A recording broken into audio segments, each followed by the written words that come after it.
Branch मैनेजरों ने किया, सरकार ने सरकार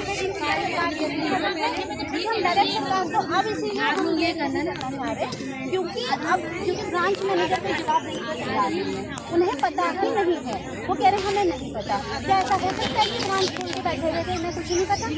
ये पॉसिबल है? जब इनको जब कुछ नहीं पता था तो आपकी मांग है कि ब्रांच मैनेजर है उनके खिलाफ एक्शन हो, उनकी जांच हो। एक्शन तो तब जो दोषी होगा उसी के खिलाफ होगा ना। उनकी संपत्तियों की जांच हो कि इनकी ये अतिरिक्त संपत्तियां मेरे पास आई हैं। सोर्स ऑफ इनकम मेरे जानने में मैक्सिमम ब्रांच में रहते हैं, source of other source of income कुछ नहीं है, लेकिन उनकी जो संपत्तियां हैं अतः बढ़ी हुई है। चल अचल दोनों संपत्तियां। मैं एक पीड़ित महिला हूँ, मैं फौजी की पत्नी हूँ, मैं अपना पैसा वहाँ दे रही थी भारत सरकार के नाम से। भारत सरकार की जिम्मेदारी बनती है मुझे बताए कि आपने अथॉरिटी किस केस में दी, और अगर इन्होंने घोटाला किया है तो आप इनको पकड़ दीजिए। सारे ब्रांच मैनेजर कैसा इन्होंने गबन किया। हमने तो पैसा इनको दिया ना, ये इस पैसे की जवाबदारी देंगे ना। इन्होंने पैसा कहाँ भेजा? अपने घर में रखा कि अपना प्लाट लिया, कहाँ गया ये पैसा? अब बोलते थे हम नहीं जानते। तब बोलते थे कि लाओ पैसा, नहीं तो तुम्हारी पे और भी बंद है।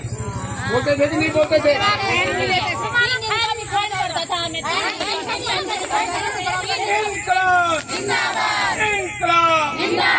आवाज दो। 5 लाख की खरीद कहाँ गया? वो आज का छुपा हुआ है, क्यों नहीं आता पब्लिक के पीछे? लोगों को समझाए। मेरी 30 लाख सैलरी हो गई, बोलता था ना ऐसा? बोलता था कि नहीं बोलता था? हाँ कैसे बोला? हमारे सामने बोला जरा पार्षद जी को दे दो जरा। तो ये और ये सोने के तक में स्टार लगे बहन मेरे इस कोट पे। लाल रंग का कोट होता था ना, नीले रंग की साड़ी। आप ये बहन ऐसी पहन के हमारे जैसे हो जाओगे, कैसे दिखते हैं? कैसे दिखते हैं हम? आज हम लोग के खून के आंसू निकल रहे हैं, और ये मजे से पतरे कौन से घोंसले में कहा छुपे हैं, है ना?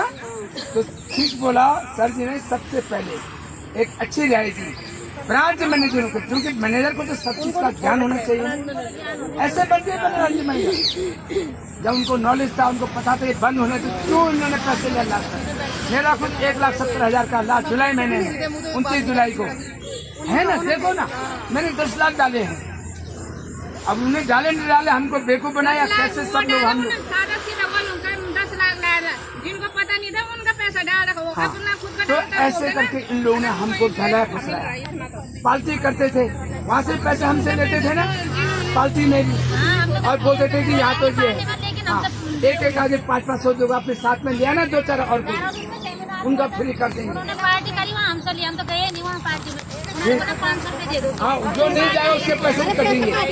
ऐसे ना, इन्होंने अपने कोर्ट में बहुत कम काम किया है। इसको अरवाई, इसका मतलब क्या है? इनको पता था? हाँ, आप लोग कोर्ट में करेंगे, निवेशक आपको बोलेगा, ठीक है? अपने कोर्ट में इन्होंने धीरे धीरे काम बंद कर दिया आज, इसलिए तो ये शांत है। इनको दो ना, ये इन्होंने काफी सेमिनार वगैरह अटेंड कर रखे हैं मीरा मैडम ने। अरे नहीं, आप बता सकते ना उनके सेमिनारों में क्या होता था? नहीं, अब आपको बताना पड़ेगा ना वहाँ होता क्या था। हम तो कभी गए नहीं, हमें तो पता है नहीं। आप जिन्होंने अटेंड किया वो बता सकते ना। ना अभी भी रिश्तेदारी, नातेदारी, यारी दोस्ती निभाने तो नहीं, आप फंसे हुए हो, अपनी पीड़ा आप भी रखो। भाई को मार रहा भाई। आपका हो गया। मधु मैडम कहाँ गए? चले गए वो? आप उधर क्यों बैठे? आप भी इधर आ जाओ।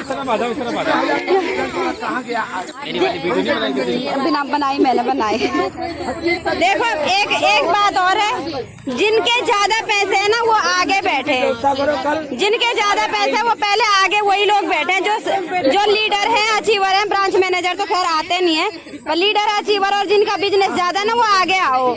ऐसे पीछे खड़े मत हो आप लोग। कौन बोल रहा है 3 नंबर गली में? क्या नाम है? पता नहीं चल रहा, क्या इनका पता नहीं चल रहा था?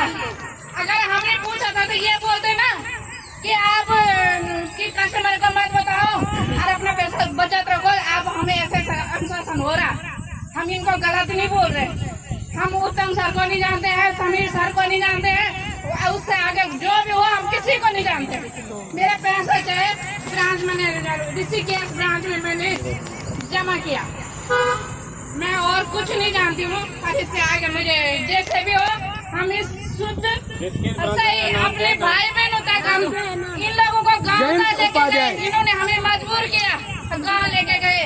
तब इनसे पैसा अपने भाई बहनों से कहा कि भाई अब तुम्हारे घर में चोर आते तुम बाहर क्यों ले आते हो? आज हम तुम्हारी भलाई के लिए 2 रुपए कमा रहे हैं, कम समय में आपको अच्छा मिल रहा था, क्यों नहीं आ रहे हो तुम? आज हमारे भाई बहन बोल रहे कि देख तुम चोर के सामने रहते, वो आज हम ही बोल रहे हैं। उनका कहना सही है, वो गलत नहीं है, हम उनके कहने से हम पूरा नहीं मान रहे। वो हमेशा दिन रात फोन कर रहे, वो अपने पैसों के लिए कर रहे। हो सके हम उस टाइम परेशान हो रहे हैं, पर वो अपने पैसों के लिए करे। आज हम भी उन्हीं बोलेंगे जिनके पास हमने जमा करा। धन्यवाद, अपनी बात रखेंगे। जब मैंने ये पॉलिसी ज्वाइनिंग करी थी इसकी, तो मैंने पहले ही पूछ लिया था मैडम ये मानेगी थोड़ी, तो मैडम ने बोला नहीं आप मीटिंग में आइए, आपको मीटिंग में समझाया जाएगा। उर्मिला मैडम ने बोला कि आप आओ मीटिंग में, आपको वहाँ पे समझाया जाएगा। और ये बोला कि ये धारा 80B के अंतर्गत आता है, ये कृषि मंत्रालय से रिलेटेड है, हमारी सरकार ने इसको परमिशन दे रखी है। ये सब बात थाने में बताने कल जब वो कहते थे मैच्योरिटी पूरी हुई लोगों की मार्च से, तो इन्होंने बोला कि आचार संहिता लग गई इसमें, और आचार संहिता फिर हमने कहा कब मिलेगी, तो इन्होंने बोला जून से मिलना शुरू हो जाएगी। जून से लगातार हम गए तब भी नहीं मिली इसमें। फिर जुलाई से मैं लगातार गई, एक दिन भी मैंने मिस नहीं करा, और लोगों की मैच्योरिटी लाई गई। कभी इन्होंने 10,000 दिए, कभी 5,000 दिए, कभी 2, कभी 1 भी नहीं दिया। मैं 4-5 महीने लगातार गई वहाँ पे। फिर जगमोहन सर बोलते कि सारा पैसा आपको देंगे क्या, और नहीं क्या? तो मैंने कहा मैं सर और को नहीं जानती, मेरे जो कस्टमर है मुझे मैच्योरिटी पूरी हो गई है, आप उनका पूरा दो मुझे। तो कह रहे नहीं आज तो आपके पैसे नहीं है, लड़ाई करने लग जाते थे मेरे साथ। कहा कि आप बैठिए इस कुर्सी में, तब आपको पता चलेगा कि कैसे करना होता है काम। मैंने कहा सर हम बैठेंगे ना तो हम आपकी जैसे नहीं करेंगे, जैसे आप लोगों ने फ्रॉड कर दिया यहाँ पे। जितना वो हमें परेशान कर रखा है, लोगों की मैच्योरिटी पूरी हो गई है, लोग बोलेंगे नहीं हमको कि टाइम से दो, क्यों नहीं करा आपने? क्या आप धरने पे बैठे? वही काम है हमारे भी तो बाल बच्चे।